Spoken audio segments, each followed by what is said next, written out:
Afloat with Henry Morgan.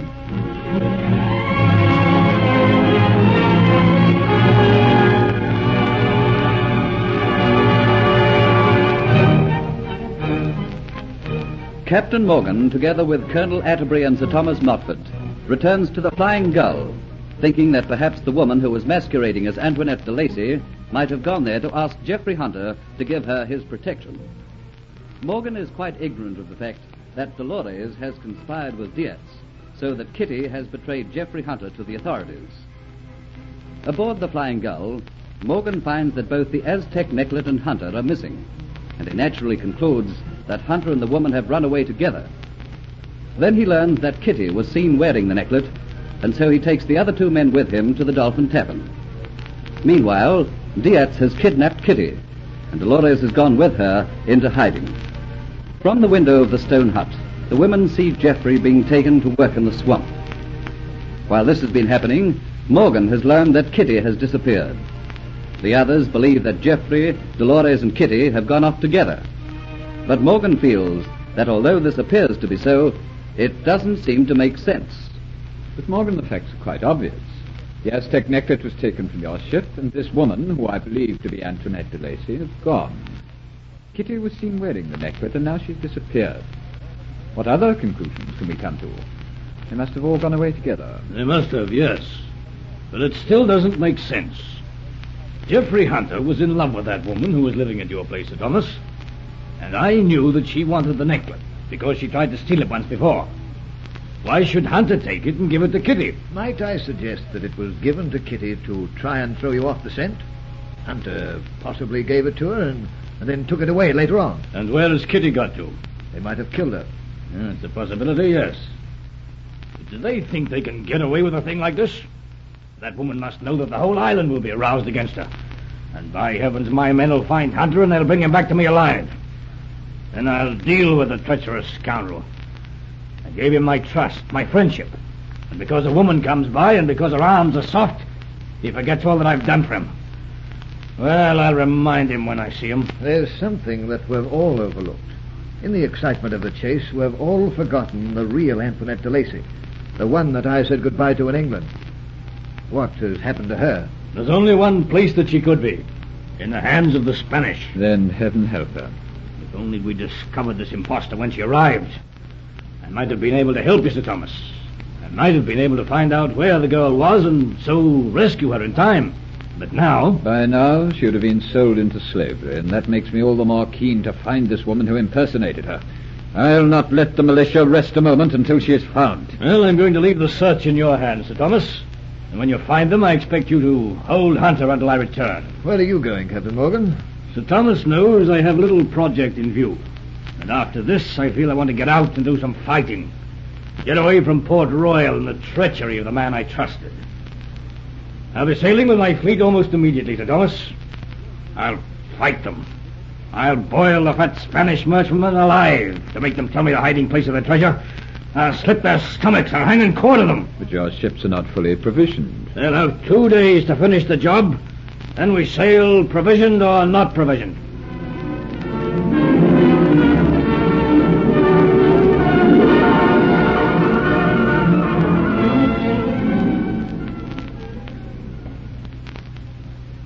You have sent for me, Captain Morgan. Yes? Shut the door. I was wanting to talk to you, Diaz. Yes, Captain. Reluctantly, I have to give you back your position aboard the Flying Gull. You're the best navigator I've got. You're the only other man aboard the ship who knows the way I like things run. I'm doing it with reluctance because I have no other choice. You understand that, Diaz? Yes, Captain Morgan. Where were you last night, Diaz? I was out with some friends. Were you at the Dolphin Tavern? No, I did not go there last night. I don't suppose there's anything I can tell you which you don't know already.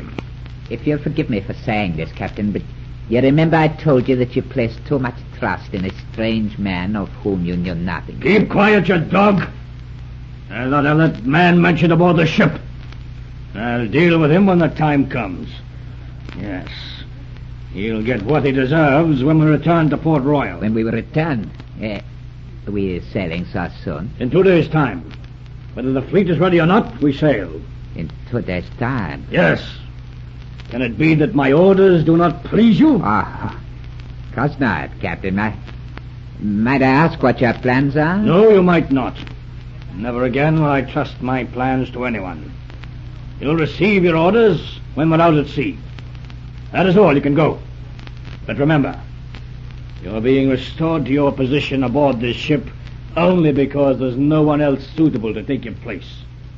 I don't trust you. I know what a treacherous swine you are. Now get out and about your business. Make sure that the fleet is ready to put to sea in 2 days' time.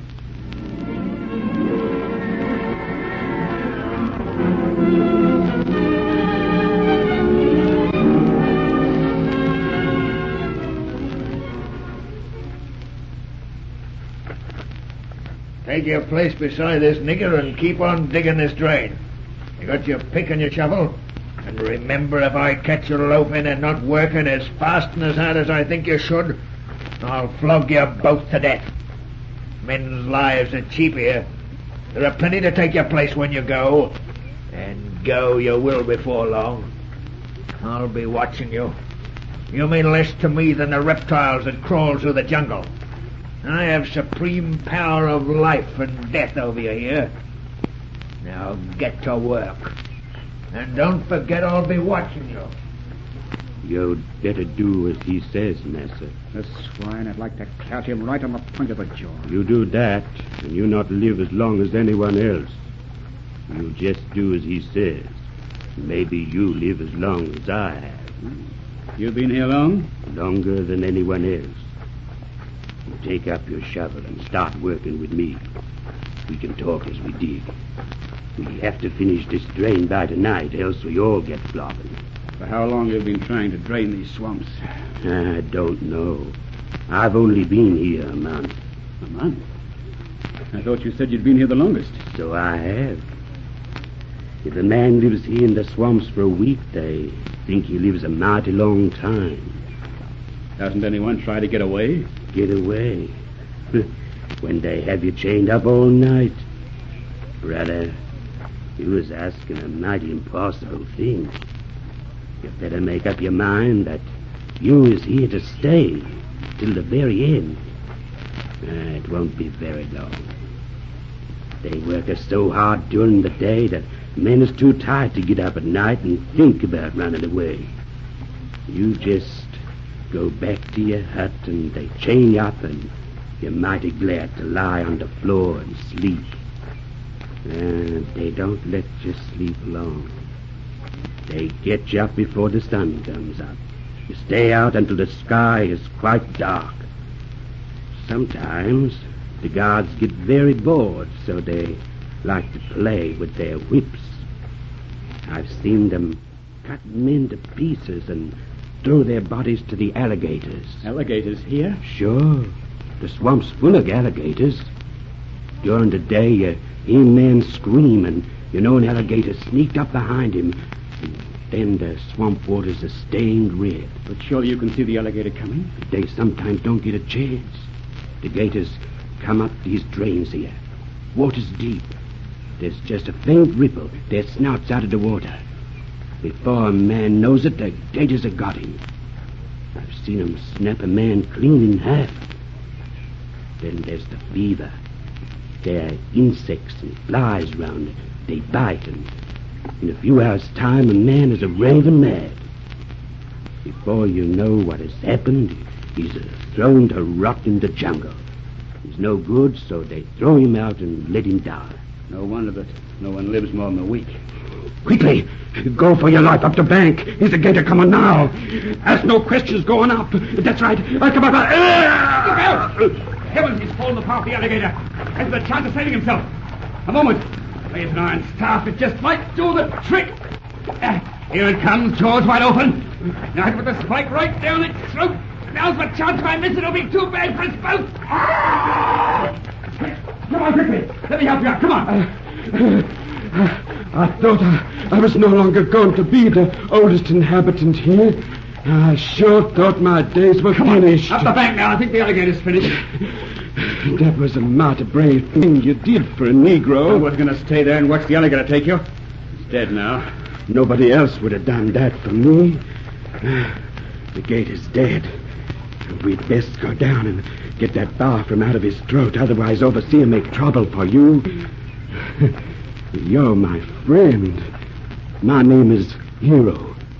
You saved my life. I'll not forget that. Someday, maybe, I might save yours. All over and done with now. My name's Jeffrey. We better get back to work before we strike more trouble.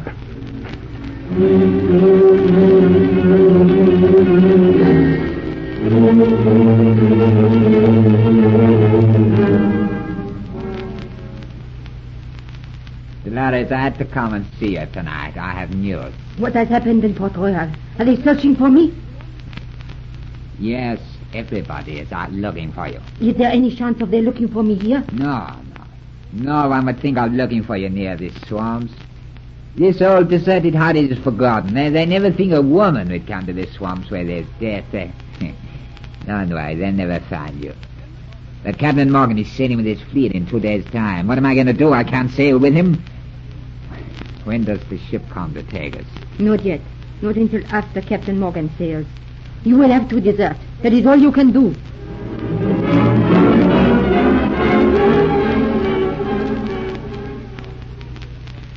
Master Jeffrey, you still awake? Yes, Hero, I'm still awake. All other men are asleep. We can talk now. I want to tell you something. What is it, Hero? I've been waiting to tell you this ever since you rescued me, but I was frightened someone might overhear us. I must tell you now because it's late and everyone is asleep. Well, what is it? I was going to escape, and I've taken you with me.